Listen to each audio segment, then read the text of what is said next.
Regiones conectadas a través de un dial. A partir de este momento, Óscar Montes, Ana Cristina Restrepo, Hugo Mario Palomar, Valeria Santos, Gonzalo Lázari y Camila Zuluaga analizan y debaten el tema del día. El tema del día. Colombia está al aire.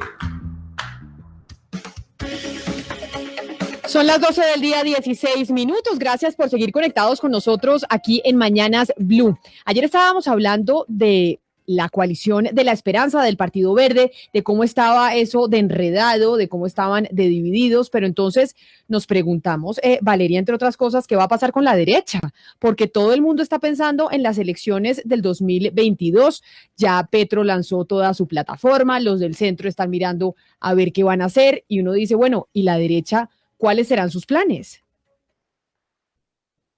Viendo, digamos, en todos los espectros políticos, ya se empezaron a formar debates y coaliciones en miras a las elecciones del próximo año, un poco anticipadamente, pero eso es lo que ya estamos empezando a ver. Vamos a empezar a ver coger mucho más fuerza. La derecha, Camila, yo creo que está teniendo también como una reconfiguración, sobre todo el Centro Democrático, en la medida que pues ya un poco el país empezó a desuribizarse. Estamos hablando que el presidente Uribe tiene 30% de favorabilidad y como ya no va a poder presentarse pues en una lista, digamos, al Congreso y a encabezar esa lista, pues va a tener y está, digamos, que teniendo que hacer coaliciones con el Partido Conservador, que ese es, digamos, su aliado natural, pero también con el partido de la U, Camila. Estamos viendo la coalición de los alcaldes también quererse juntar con esta coalición de centro derecha. Entonces está muy interesante lo que está pasando en la derecha del país, porque pues sí es un tutti frutti lo que estamos viendo, pero vamos a ver cómo y bajo qué premisas se van a unificar, bajo qué ideales se van a unificar todos estos partidos, Camila. Claro, por eso nos acompaña, entre otras cosas, Rafael Nieto, que posiblemente va a ser candidato del Centro Democrático. El doctor Nieto me corregirá para que nos cuente un poco qué va a hacer el Centro Democrático en ese sentido, y es cuáles son los planes del partido, cuáles son los planes del uribismo con miras a las elecciones del 2022. Doctor Nieto, bienvenido. Camila, muy buenos días para usted, para todos allá en la mesa de trabajo de Blue y para todos los que nos están oyendo. Una advertencia previa: yo no soy director del partido, de manera que tengo que hablar a título personal, no puedo hablarlo, asumir posiciones a título institucional. Y en todo caso, lo que quisiera precisar es que desde mi perspectiva, esta es una coalición que no es solamente de la derecha, esta es una coalición que va del centro a la derecha y que se va a enmarcar en las tres grandes coaliciones que son indispensables para la competencia en el 2022. Va a haber una coalición en la izquierda dura y pura, en cabeza de Petro, va a haber una coalición en la centro izquierda y vamos a tener una coalición del centro a la derecha, espero, todos los demás. Claro, pero...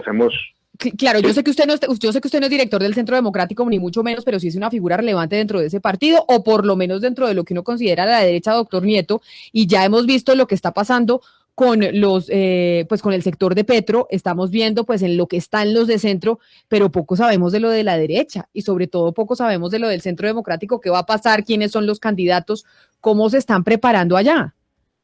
Del centro a la derecha, Camila, deberíamos unirnos quienes defendemos la democracia republicana, los derechos y libertades y la economía de mercado como el mejor mecanismo para superar la pobreza y para crear empleo. Y ahí deberíamos estar, en mi opinión, de distintos partidos y movimientos.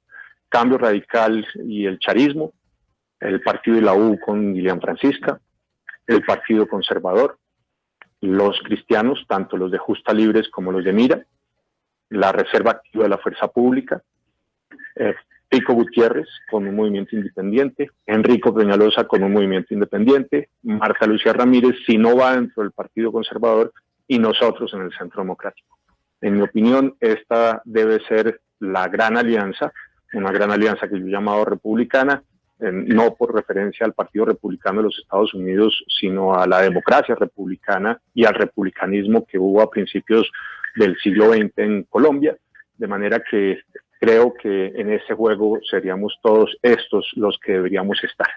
Permítame, doctor Nieto, porque voy a saludar, eso sí, al presidente.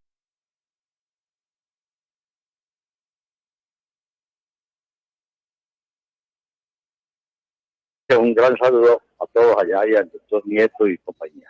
Claro que sí, doctor. Ya, pues bueno, ustedes ya en el Partido Conservador se han dado más luces de cómo va a estar la cosa con miras a las elecciones presidenciales.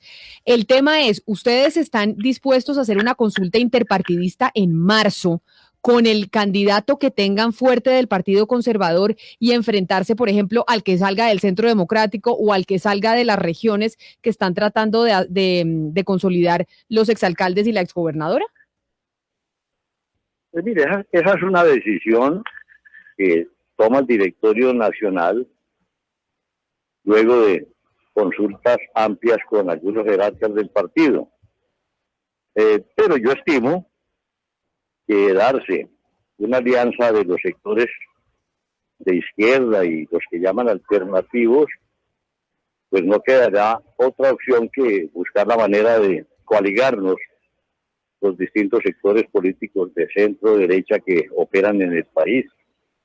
Ya el doctor Nieto hizo un listado aproximado y muy cierto de cuáles serían esas organizaciones, y yo espero que de darse la alianza del otro lado, pues nos llevan a tomar una determinación similar por esto. Doctor Nieto, digamos que el país entiende que la muerte pues, de Carlos Holmes Trujillo fue un golpe muy duro para el Centro Democrático. Él se perfilaba de pronto como uno de los candidatos más atractivos de la colectividad. En este momento, ustedes, ¿a quién están pensando postular? ¿Quiénes ven ustedes como posibles candidatos dentro de esta coalición interna del Centro Democrático ya una vez para abrirla, digamos, al resto de los partidos? Valeria, además de Carlos, hay otros precandidatos que están sobre la mesa. Paloma Valencia, Paola Holguín y yo. Yo agregaría además que hay uno más que tiene pendientes algunos asuntos por resolver, pero que si entra jugaría un papel también relevante, que es Oscar Iván Zuluaga, y ya tiene usted ahí 4 posibles candidatos del Centro Democrático. Habrá que escoger en todo caso al final. Y doctor Nieto, ¿y Tomás Uribe podría ser parte de esta, digamos, contienda dentro del Centro Democrático? ¿Ustedes han podido hablar con él? Podría, pero Tomás lo ha dicho en distintas ocasiones, aunque aparentemente no le creen, y lo ha dicho también el presidente Uribe, que Tomás no iría como precandidato a la presidencia y por tanto por eso no está en mi lista. Le creo a Tomás y le creo al presidente Uribe cuando dicen que Tomás no va dentro de los posibles precandidatos. Así que usted tiene una lista de 3 con la posibilidad de que sean 4 y ahí se deberá escoger el candidato del partido, que se tendrá que someter a una consulta con los candidatos de los distintos partidos y movimientos, algunos de ellos independientes, que en mi opinión tienen que ir en esta gran coalición del centro a la derecha. Doctor Yepes, le pregunto por el Partido Conservador, por la suerte del Partido Conservador y por el momento presente. Se ha dicho a raíz de las últimas elecciones que el Partido Conservador ha perdido vocación de poder, que realmente lo que hace el Partido Conservador es tener un candidato para unas consultas, para unas elecciones previas y luego tener la posibilidad de negociar esa candidatura con el ganador, de tal manera que después podría tener, y de hecho ha tenido siempre, juego burocrático y demás. En esta oportunidad, doctor Yepes, usted que es una persona del partido, que ha tenido esa vocación de ser conservador siempre, ¿cuál es el papel que va a jugar el Partido Conservador en las elecciones del 2022? Pues mire, yo siempre he sostenido que un partido tiene justificación en la medida que aspira al poder. He insistido mucho cuando he ocupado la presidencia del partido que se juegue en todos los ámbitos, en el nacional, en lo regional, en lo municipal, para que el partido se mantenga vivo, para que el partido tenga visibilidad, para que tenga la oportunidad de decirle al país sobre los principios que le han sido tradicionales, qué tipo de propuestas puede hacer para superar los problemas nacionales y tratar de buscar satisfacción ciudadana. El partido ha sacado candidatos, lo que pasa es que no hemos gozado de la fortuna de ganar, pero tuvimos candidatura con Noemí Sanín y más recientemente con la doctora Marta Lucía en 2 oportunidades, en el 14, y jugamos a una consulta para ver si podríamos tener nosotros la primacía hace poco.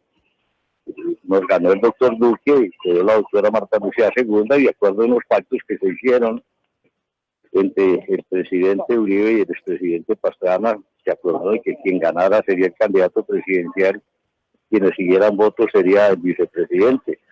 De tal manera que no, el partido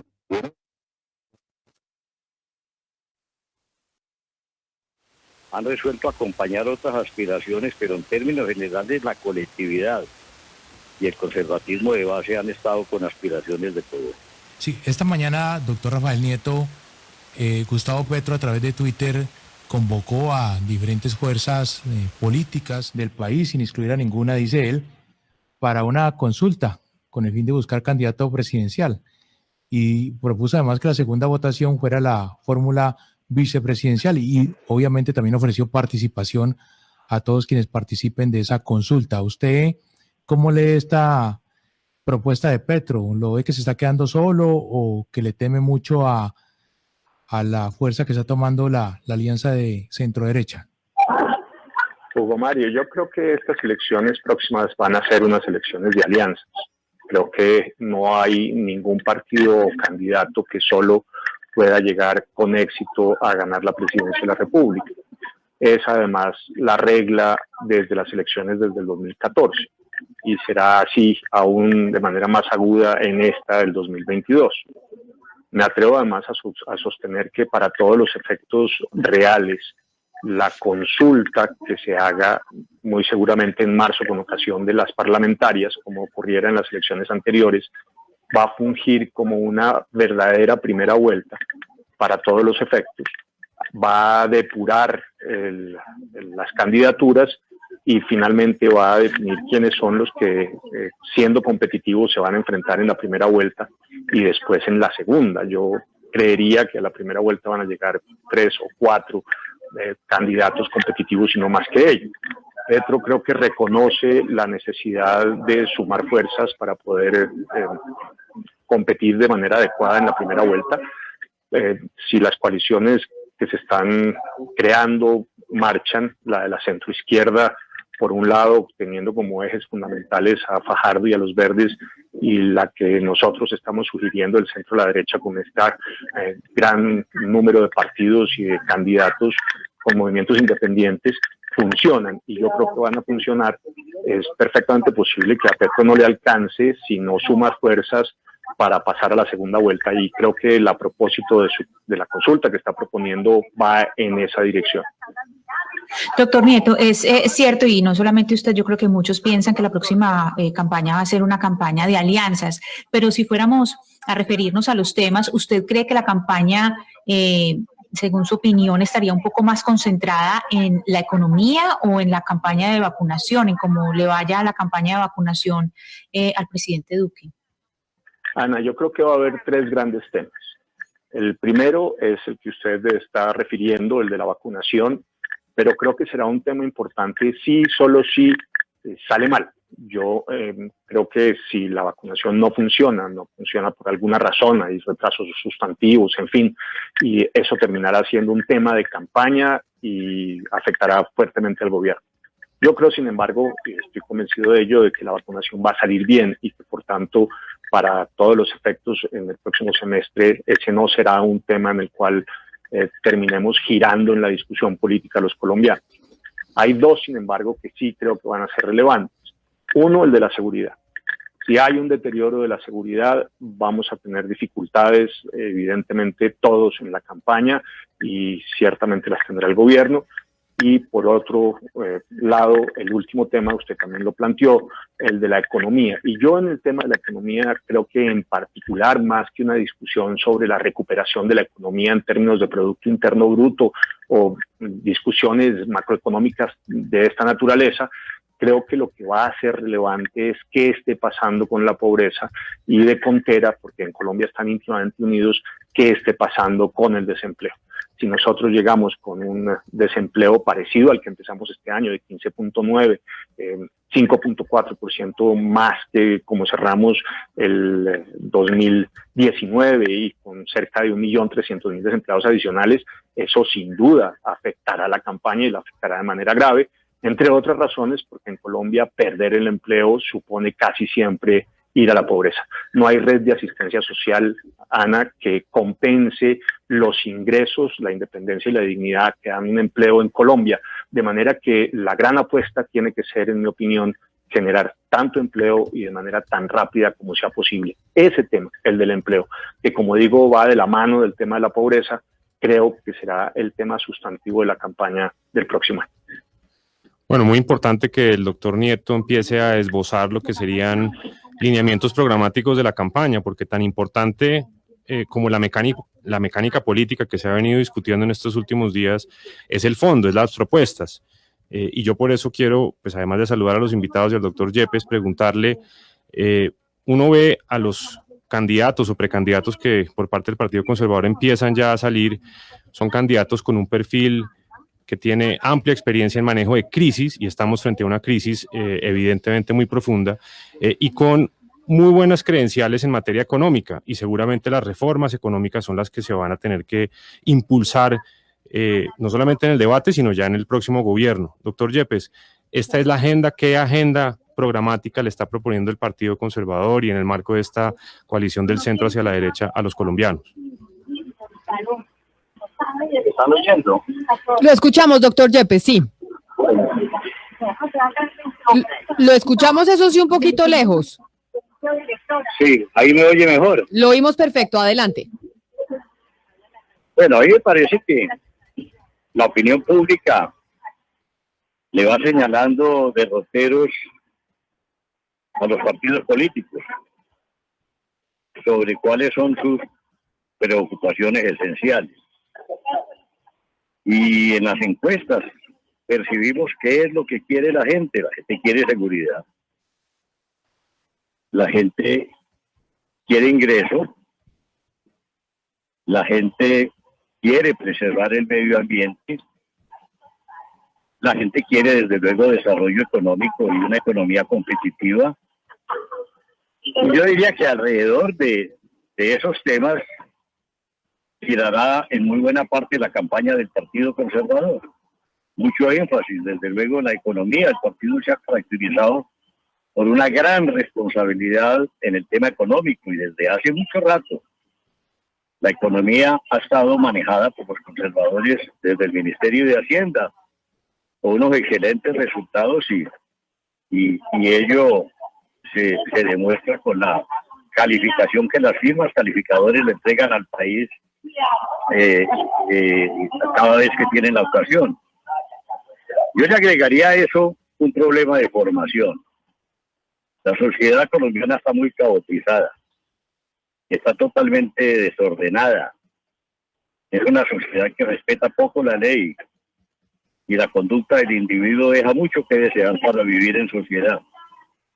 En ese frente yo creo que los gobiernos futuros van a tener que hacer mucho para que la sociedad colombiana, al cabo siquiera de una generación, sea una cosa distinta a lo que estamos padeciendo en los actuales momentos. La ola delincuencial, el atropello y sobre todo la corrupción, en muy buena parte es falta de formación ciudadana, y creo que en ese campo tenemos que preocuparnos sustancialmente.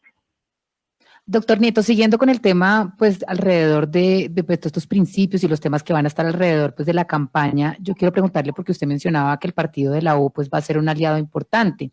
El partido de la U, sin embargo, y parte del partido Cambio Radical ha dicho que ellos van a seguir en la defensa de los acuerdos de paz. ¿Ustedes podrían aliarse, ustedes ven al Centro Democrático aliarse con los partidos que pueden llegar a la presidencia a defender y a sacar adelante el acuerdo de paz? Sí, yo creo, Valeria, que eso será así eventualmente. Será un tema de discusión qué parte de los acuerdos haya que mantener y conservar. Yo creo, por ejemplo, que todo lo que tiene que ver con asegurar la vida, integridad y el sustento económico de la guerrillera de base es fundamental, pero creo que también es posible conversar sobre aquellos aspectos del acuerdo que no están funcionando, ¿vale? Más allá de la discusión de si se estaba o no de acuerdo con el sí o el no en el plebiscito, sobre si a uno le gustan o no le gustan los pactos con las FARC. A mí no me gustan, claramente por distintas razones. Me parece que aquí tenemos que tener una conversación en Colombia de carácter desaprensivo sobre qué sí y qué no está funcionando de esos pactos. En particular, me parece que la discusión sobre lo que se acordó en materia de narcotráfico, termina siendo fundamental, Valeria, porque ahí no está funcionando lo que se acordó. Tenemos un país inundado de coca y yo no tengo la menor duda de que eso está íntimamente ligado a lo pactado con las FARC y eso hay que corregirlo. De manera que yo creo que lo que tiene que hacer la coalición, Valeria, es, digamos, sentarnos de manera desaprensiva, revisar qué funciona y qué no y trabajar en esa dirección.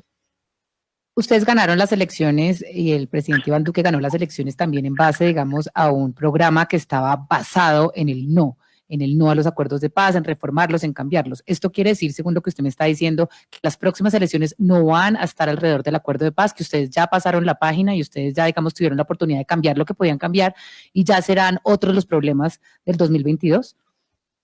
Valeria, no se ha cambiado nada. Y este gobierno ha cumplido a rajatabla lo que pactó Santos con las FARC. Más aún, en algunos temas en particular ha ido incluso más allá. Por ejemplo, los de titulación de tierras para los desmovilizados. Yo creo que hay que sentarse a revisar del pacto qué sirve y qué no sirve, llegar a un acuerdo con los otros partidos y movimientos y candidatos de la coalición sobre lo que se debe impulsar para corregir lo que no funciona y ir adelante.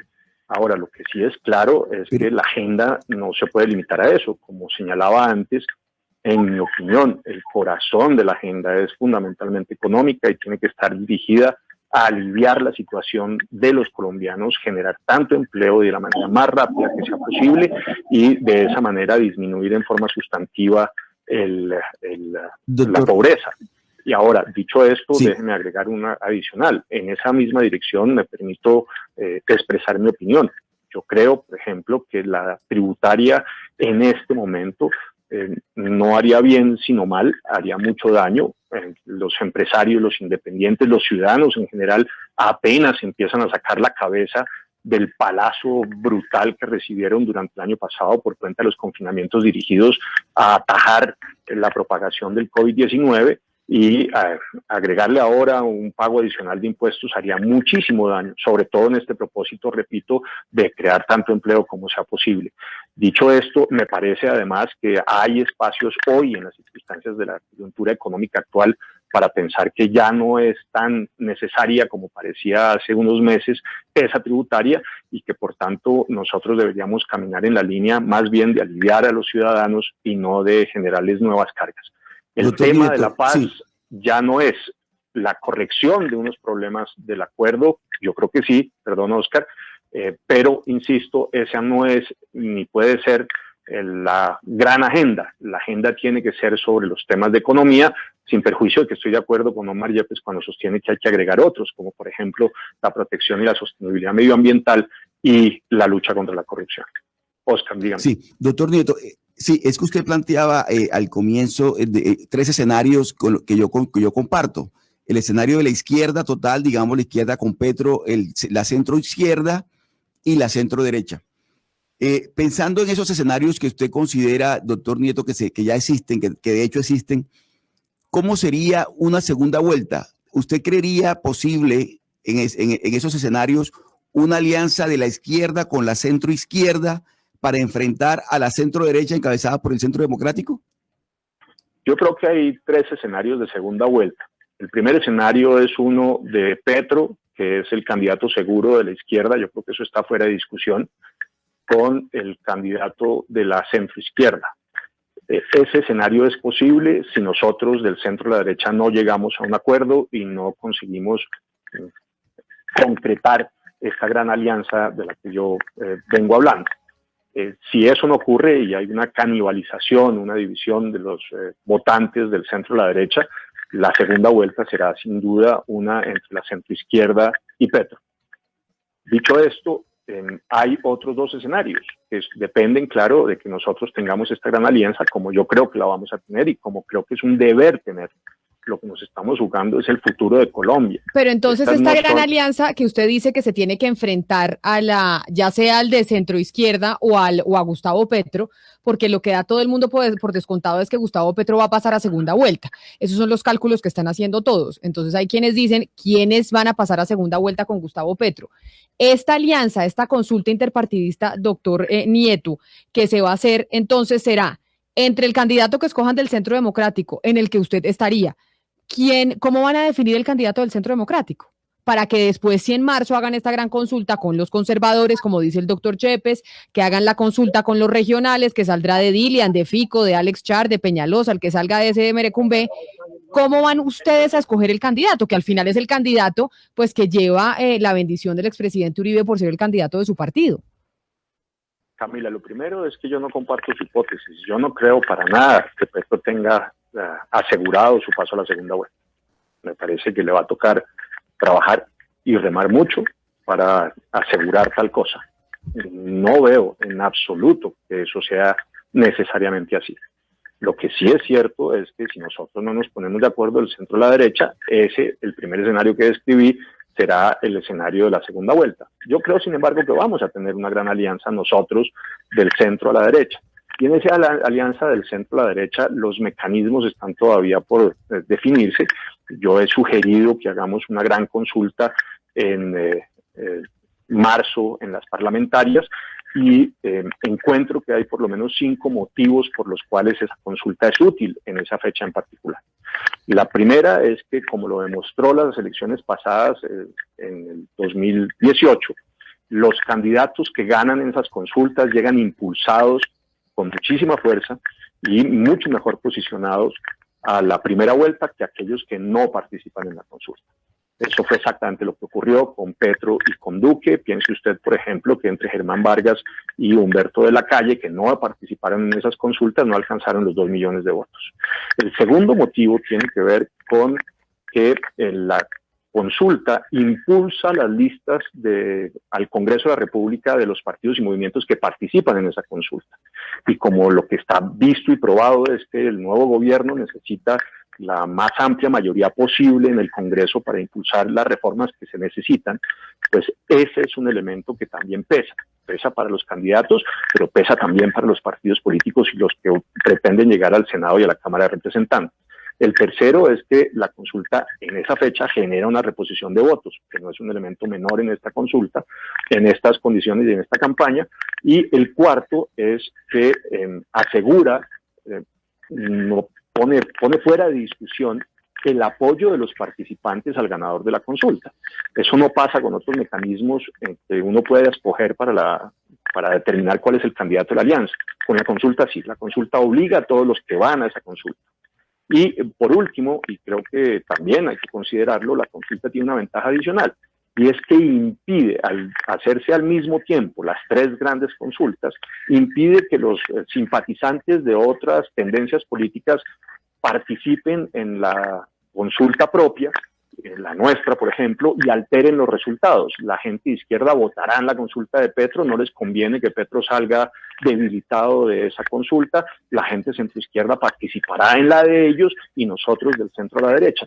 Y eso, en mi opinión, clarifica enormemente el resultado de las consultas e impide una participación externa que altere su resultado y, como he dicho, repito ahora, definitivamente, en mi opinión, estas consultas serán el mecanismo real de una primera vuelta para todos los efectos en estas elecciones del 2022. De lo que uno oye de la descripción que se está haciendo de esos movimientos en la centro derecha, yo diría de pronto, Camila, no sé, que las probabilidades de que el candidato victorioso en esa consulta de centro derecha no sea del Centro Democrático son más altas que las que había hace 4 años. O sea, ¿usted cree que el Partido Conservador es el que de pronto tiene el caballo ganador? Y seguramente eso es lo que piensa el doctor Yepes. Pues de pronto el doctor Yepes nos puede dar luces en ese sentido, pero yo sí creo que las acciones del Partido Conservador o de Cambio Radical o de la U en esa coalición hoy pesan más de lo que hubieran podido pesar hace 4 años. No sé el doctor Yepes cómo lo vea. Doctor Yepes, ¿ustedes creen que tienen de verdad la posibilidad de llevar en esta oportunidad sí el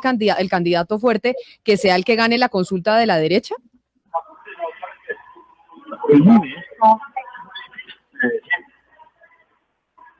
No, pero yo doctor Yepes, ¿me escucha? Es que no lo escuchamos bien. cada vez crece. Doctor Yepes. Sí, ¿me oye? Ahí lo escuchamos, es que no lo escuchábamos bien, ahí sí lo estamos escuchando. Porque yo pienso que es muy difícil predecir los resultados que se puedan dar con esta escogencia. Pero pienso que hoy en día la votación está sectorizada en voto de organización y voto de opinión. De organización, lo que mueven los directorios departamentales, municipales, las directivas nacionales, los liderazgos, el equipo parlamentario, en fin, toda la gente que está vinculada tradicionalmente a la política. Y está el voto de opinión, que cada vez es más amplio en el país, sobre todo en las capitales, las grandes capitales y las ciudades intermedias.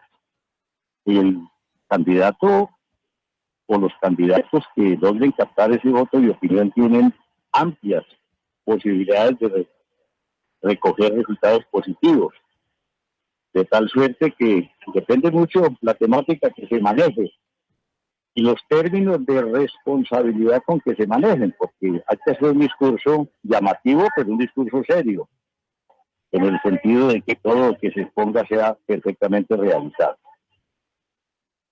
Sí, doctor Yepes, cuando uno lo oye hablar a usted, pues uno oye un discurso, pues desde siempre un discurso muy de la derecha tradicional. Y si se hace esta consulta, pues esta consulta tendría que darle la bienvenida al centro o centro derecha. Y yo quisiera que nos dijera, bajo la visión suya, ¿cómo sería ese centro? ¿Cómo se imagina usted ese centro?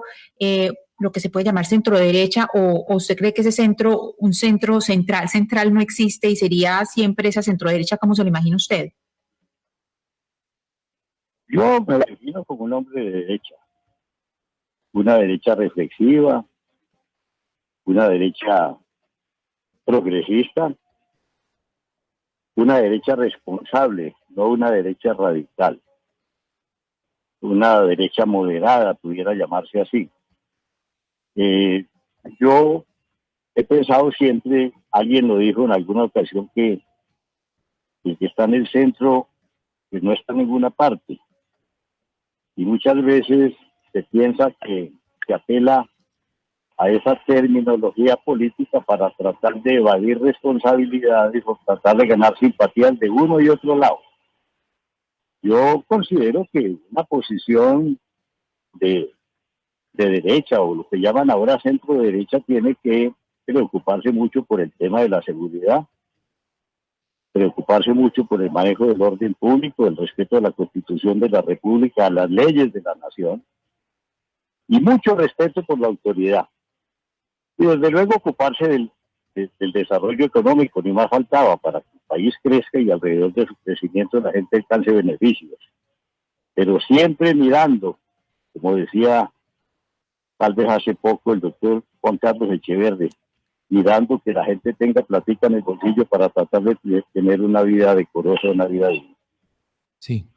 En las pasadas elecciones presidenciales, doctor Rafael Nieto, algunos juristas manejaron un discurso que generó un temor hacia Gustavo Petro.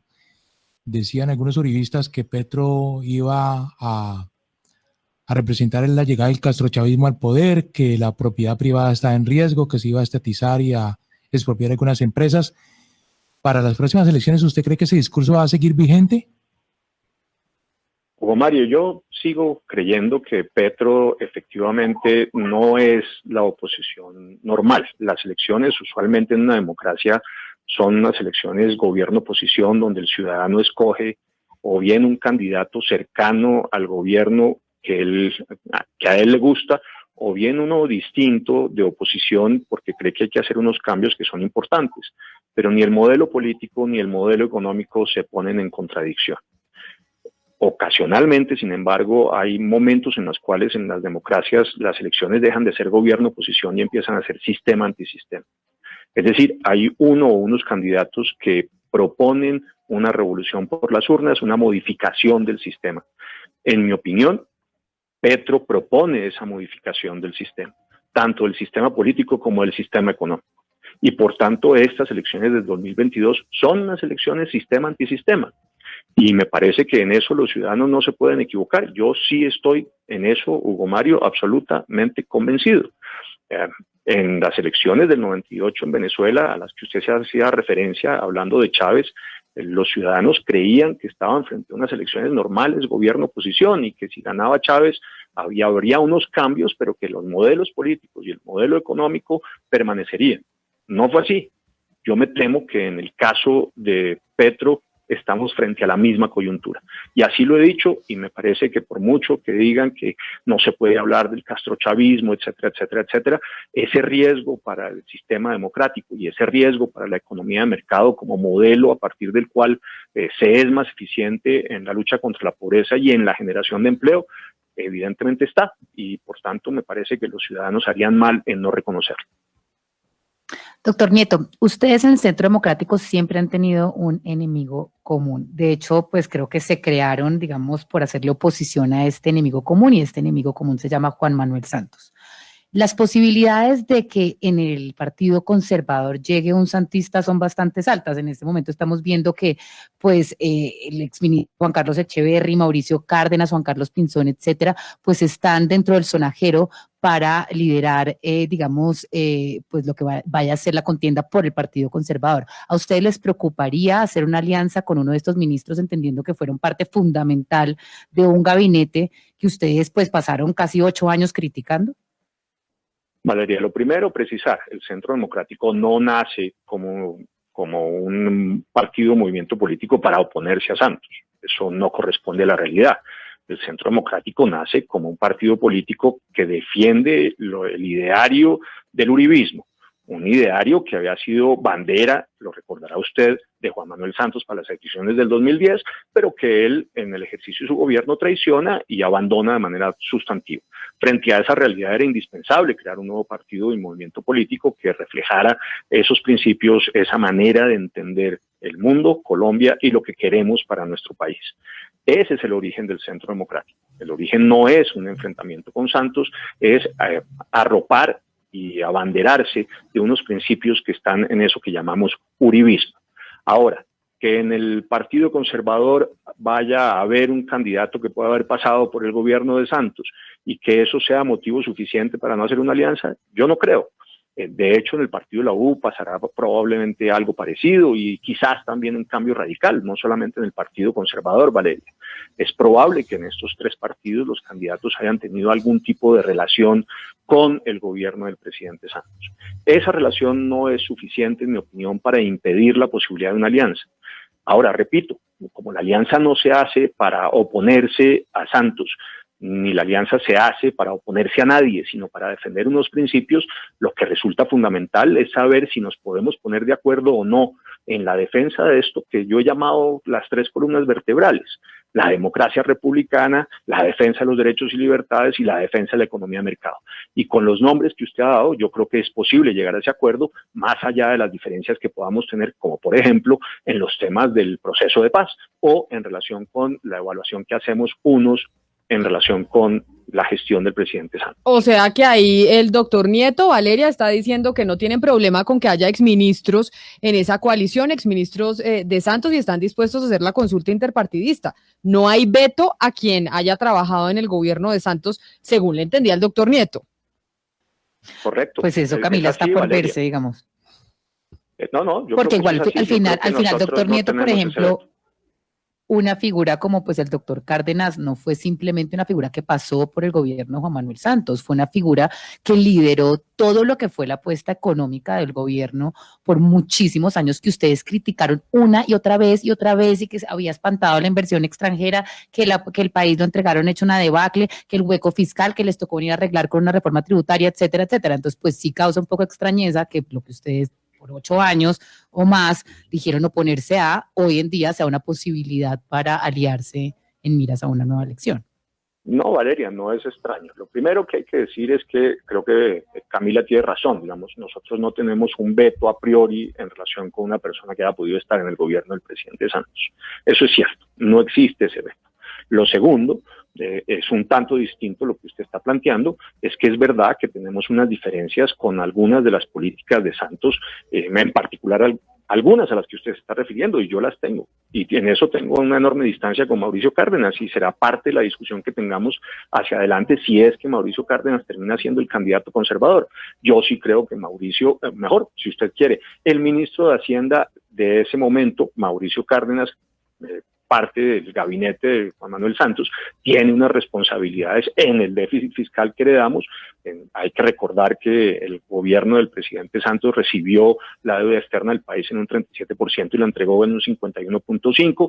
También es verdad que Mauricio Cárdenas tiene una responsabilidad en el aumento sustantivo del gasto público en ese periodo, en particular en el segundo gobierno del presidente Santos, y esos serán temas que habrá que discutir, y además tendremos que trabajar programáticamente para ver cuáles son las reglas de juego de lo que se va a hacer en el próximo gobierno. En esos temas, evidentemente, y usted tiene razón, Valeria, hay diferencias, hay que resolverlas y tenemos que llegar a unos acuerdos sobre cómo se va a hacer el nuevo gobierno de coalición cuando ganemos en el 22. Es bueno oír al doctor Nieto hablar de futuro y de planteamientos que pasen páginas y digamos, descartar vetos.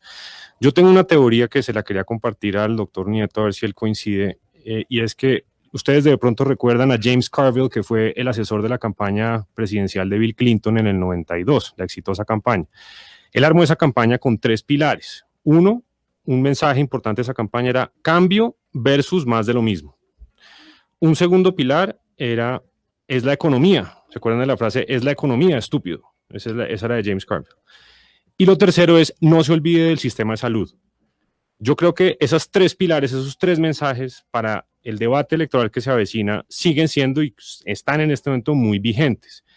Y como el doctor Nieto ha hablado de temas económicos, de reformas que no se pueden aplazar de cara a la crisis que enfrentamos, quería preguntarle si está de acuerdo de pronto con que esos principios o pilares estratégicos son válidos hoy en día en este momento en la campaña que inicia en Colombia.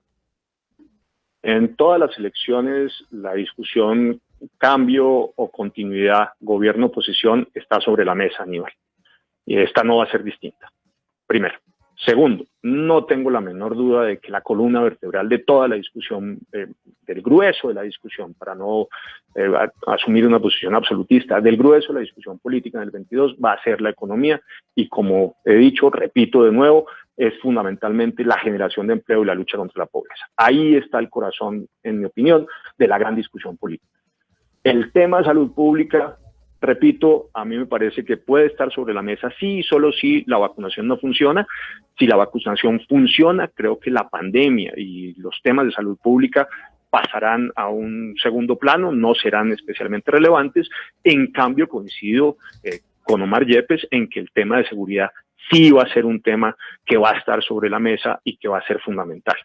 Si hay un deterioro de la seguridad, si se fortalecen los grupos armados ilegales, las disidencias y las reincidencias de las FARC, el ELN, etcétera, si seguimos inundados por la coca como estamos, eso vamos a enfrentar en ese punto en particular una situación sumamente compleja, porque lo que está visto, Aníbal, es que en Colombia, usted además fue viceministro de Defensa, la tasa de homicidios está directamente ligada con el problema del narcotráfico. Colombia no tiene una violencia homogénea. Hay departamentos como Boyacá que tienen apenas algo menos de 7 homicidios por 100.000 habitantes y otros como el Valle del Cauca que tienen 48, cuando el promedio nacional es del 24 homicidios por 100.000 habitantes. Y hay ciudades capitales como Bogotá que están en el orden de 14 homicidios por 100.000 habitantes y en cambio el Cali tiene 49. Cuando uno se siente y mira en el país dónde está la violencia homicida, puede coincidir en que aparecen o minería ilegal o narcotráfico, es decir, economías ilícitas, y presencia de grupos armados ilegales que están vinculados con esas economías ilícitas.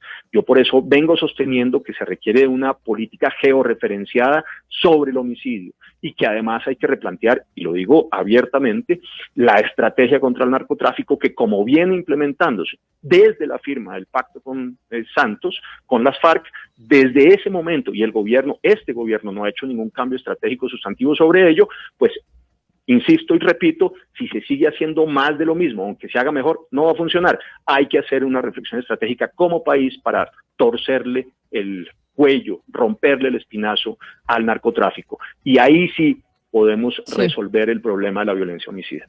Pues ahí están, dos representantes de lo que se podría llegar a ser esta alianza de la izquierda en Colombia, de la derecha con miras a las elecciones del 2022, el doctor Rafael Nieto, militante del Centro Democrático, y también el presidente del Partido Conservador, Omar Yepes. A los dos, mil gracias por haber estado aquí con nosotros. Aníbal, mil gracias por haber estado acá. Gracias por esta invitación, muy especial. Bienvenido siempre, 1:00 p.m. en punto, hacemos una pausa y ya llegan nuestros compañeros de Meridiano Blue con muchas noticias.